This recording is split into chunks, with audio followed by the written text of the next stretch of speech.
morning and welcome to the What's Up News Network being broadcast from Panama City Beach, Florida, the home of the world's most beautiful beaches. I am Jim Free with Jim Free Realty. Please help me out and check the red subscribe button just below this picture. Brother Billy and Pastor Raymond visited my home in Booger Holler recently. I carried them to one of my favorite fishing holes on Big Cedar Creek. We were standing by the side of the road, which is near the creek bank, and Brother Billy went to the trunk of his car and retrieved a poster board and hastily wrote, "The end is near. Turn yourself around now before it's too late."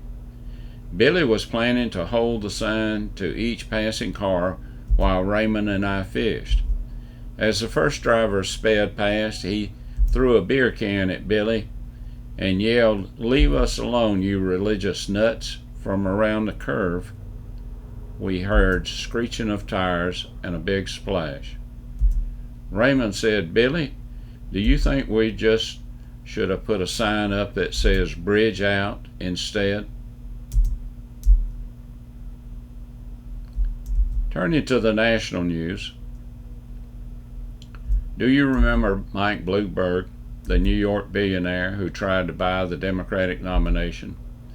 He is now trying to buy the Florida vote for Joe Biden. Bloomberg has already donated $100 million to Biden's campaign, and now he has raised $16 million to pay the fines of more than 30,000 convicted felons so they can vote in Florida election. This is a guy that wants to confiscate everyone's firearm except the ones that his bodyguards carry. By the way, several TV networks donated to his project. You've probably heard Democrats and news media refer to dog whistle when they're trying to label someone as a racist or demean them in some other way. Have you heard Democrats and the media use the term reimagine the police? Well, that's a dog whistle. It stands for defund the police. They changed the term when they discovered that the defund the police was not a popular movement.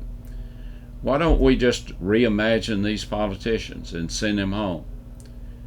And by the way, any Christian or person that knows that killing the unborn is wrong and votes for a politician whose party platform supports the killing of babies might be just as guilty as the doctor and technician that kills a child and then sucks the body parts out of the mother's womb piece by piece.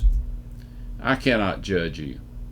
I recommend that you read James chapter 4 verse 17, which reads, "Therefore, to him that knoweth to do good and doeth it not, to him it is sin." The first step for communism is forgetting God, and some of our systems have done just that. For socialism and communism to exist, they must first destroy the church and our history. You might think that Black Lives Matters organization and Antifa are harmless protesters, or like Congressman Jerry Nadler says, it's just a myth. They are anarchists, and they are trying to destroy our history. Here are some folks that you might know or you might know of, and what they have said about our history. John F. Kennedy said in 1960, "History, after all, is the memory of a nation. Memory enables the individual to avoid making the same mistake twice." Pulitzer Prize winner historian Arthur M. Schlesinger, Jr.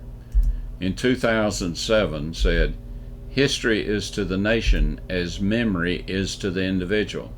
As persons are deprived of memory, become disoriented and lost, not knowing where they have been and where they're going, so a nation denied a conception of the past will be disabled in dealing with the present and the future."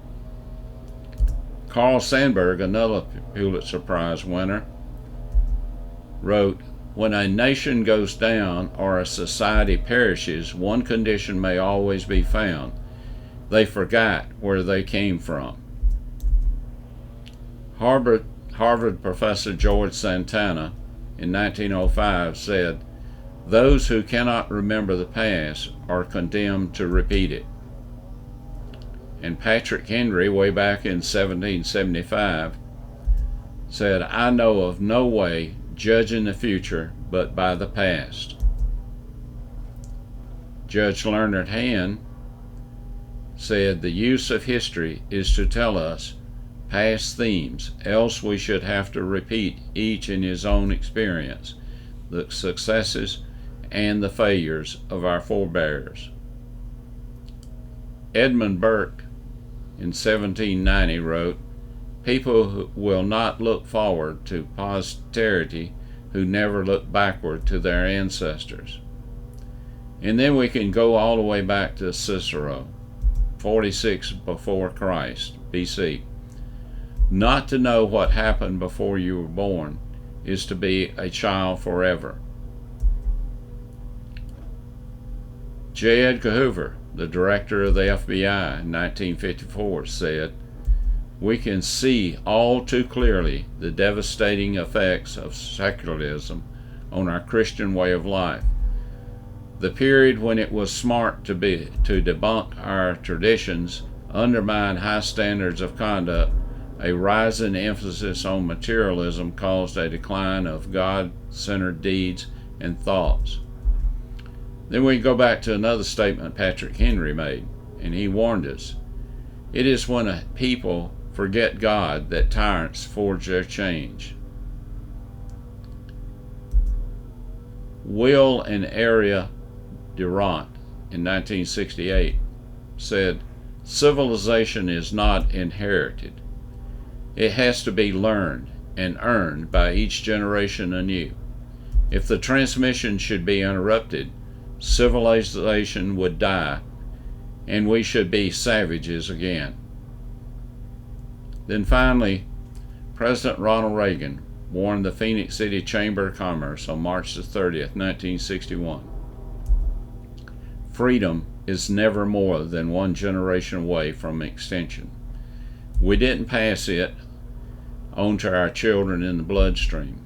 The only way they can inherit the freedom we have known is if we fight for it, protect it, defend it, and then hand it to them with the well-thought lessons of how they, in their lifetime, must do the same. And if you and I don't do this, then you and I may well spend our sunset years telling our children and our children's children what it was once like in America when men were free." It's time to speak up and stand up for this great country we live in. Please register and vote. This election is extremely important to the survival of this great country. Until we meet again, may God bless you and this great nation.